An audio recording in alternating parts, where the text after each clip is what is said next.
एक दिन एक सास घर से बाहर किसी काम से जा रही होती। वह अपनी बहू तुलसी को बोलती है कि मैं घर से बाहर जा रही हूँ, चूल्हे की इस राख को बुझाने मत देना। सास के जाने के कुछ देर बाद वह राख अपने आप बुझ जाती है।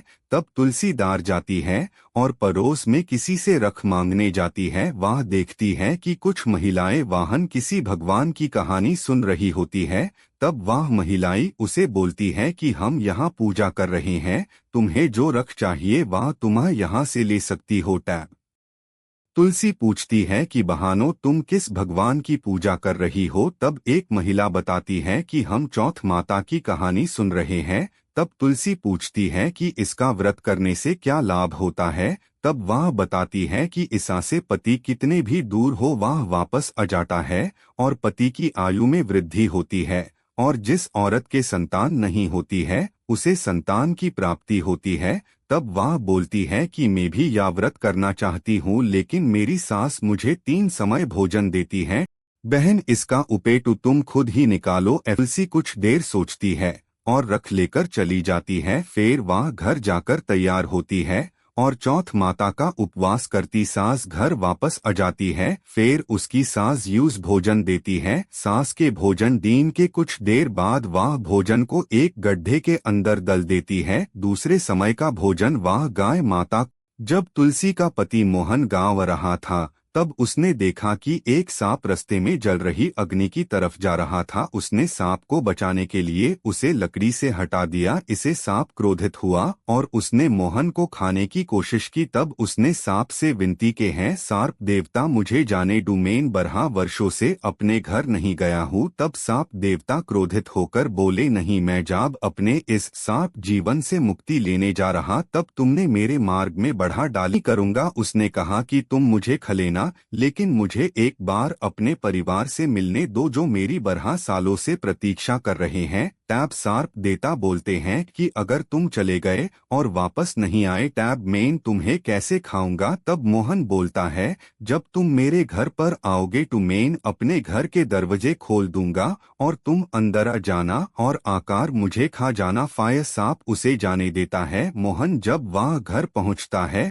लेकिन मोहन के भी खुशी होते हैं, लेकिन मोहन के मन में अभी भी सांप की बात घूम रही थी। इस बात से वह काफी उदास होता है। उसकी माँ उसका उत्तरा चेहरा देखकर उससे पूछती है, बेटा आज 12 वर्षों से तू आया है, लेकिन तू इतना उदास क्यों है। वह बोलता है, कुछ नहीं माँ, मैं बस थक गया हूँ। या कहकर वह अपने कमरे में चला जाता है। कमरे में जाने के बाद तुलसी उससे पूछती है कि क्या हुआ, आप इतने उदास क्यों दिख रहे हो। उसने कहा, कुछ नहीं, मैं बस थक गया हूँ। लेकिन तुलसी के बार बार पूछने पर उसने उसके साथ जो भी घटना हुई सब तुलसी को बता दी। तब तुलसी यूज शांत करती है और बोलती है कि कुछ नहीं होगा, आप माता रानी का नाम लेकर सो जाइए, सब अच्छा होगा। आदमी तुलसी की बात मानकर सो जाता है। तुलसी माता को याद करके बोलती है कि माता, अगर मैंने आपका सच्चे मन से व्रत करा है तो मेरे पति की रक्षा करना। माता उसकी भक्ति से प्रसन्न होती है।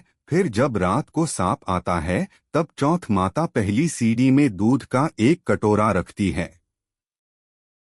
सांप कुछ दूध को पाए लेता है, लेकिन सांप बोलता है कि हे मोहन, तूने मेरी बहुत सेवा करी, लेकिन मैं वचनभंड हूँ और मुझे तुम्हें खाना ही होगा। माता ने सोचा या नहीं मानेगा तो दूसरी सीढ़ी में माता ने केवड़े के फूल बिछाए। वह उनकी सुगंध से बहुत खुश हो जाता है। लेकिन FIR भी सांप कहता है कि मोहन, तुमने मेरी बहुत अच्छी सेवा करी, लेकिन मैं FIR भी तुम्हें खाऊंगा क्योंकि मैं वचनबद्ध हो। माता ने सोचा कि यह दुष्ट अब नहीं मानेगा, इसलिए माता अब तीसरी सीढ़ी में बालू मिट्टी बिखेर देती है, जिसमें सांप लौटकर बहुत खुश हो।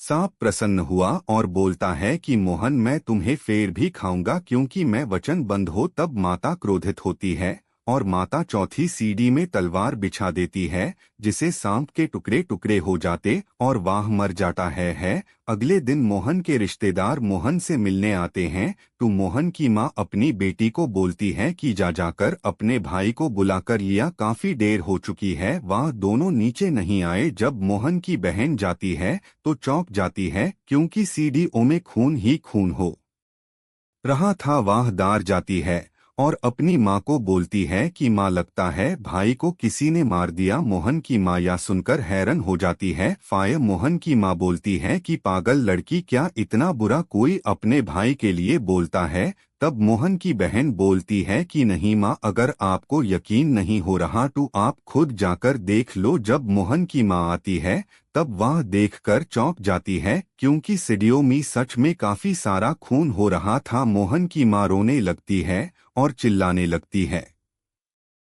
टैब सभी रिश्तेदार पूछते हैं कि क्या हुआ। तब मोहन की माँ बोलती है कि मेरा बेटा 12 वर्षों से घर आया था, लेकिन न जाने कौन उन्हें मारकर चला गया। नीचे से आता काफी शोर सुनकर मोहन चिल्लाता है और पूछता है कि माँ क्या हुआ, इतना शोर क्यों हो रहा है। तब मोहन की माँ मोहन की आवाज सुनकर बोलती है कि बेटा क्या तुम ठीक हो। तो मोहन बोलता कि हाँ माँ, मैं तो ठीक हूँ। मोहन की मन बोलती है कि बेटा सीढ़ियों में खूनी खून हो रहा था, मुझे लगा कि कोई तुम्हें मारकर चला गया। तब मोहन बोलता है कि नहीं माँ, मेरा काल आया था लेकिन वह मर गया। क्या माँ तुमने कोई ऐसे कर्म करा थे जिसे मेरा काल मर गया। तब मोहन की माँ बोलती नहीं बेटा, मैंने तो ऐसा कुछ नहीं किया। जब मोहन अपनी बहन से पूछता है तो उसकी बहन भी बोलती है कि नहीं भाई, मैंने भी ऐसा कुछ भी नहीं किया। तो मोहन अपनी पत्नी तुलसी से पूछता है, तब वह बोलती है कि हाँ मैंने ही ऐसा करा था। तब मोहन की माँ बोलती है कि क्यों झूठ बोल रही है, मैं तो तुम्हें 3 समय खाना देती थी। तो तुलसी बोलती है कि नहीं माँ, मैं एक समय का भोजन गड्ढे में दल देती थी और दूसरे समय का भोजन में गाय को दे देती थी और तीसरे समय का भोजन में चंद्रमा को जल चढ़ाकर खुद खा ली थी। अगर आपको यकीन नहीं हो रहा तो आप खुद जाकर देख लो। जब सभी जाकर देखते हैं तो वह चौंक जाते हैं, क्योंकि गड्ढे के अंदर सोने की रोटी पड़ी थी। जब वह गाय से पूछते हैं तो गाय सोने का गोबर दे रही थी। तब मोहन की माँ को यकीन हो जाता है। हे चौथ माता, जैसे आपने तुलसी के पति की रक्षा करी वैसे सभी के पति की रक्षा करना।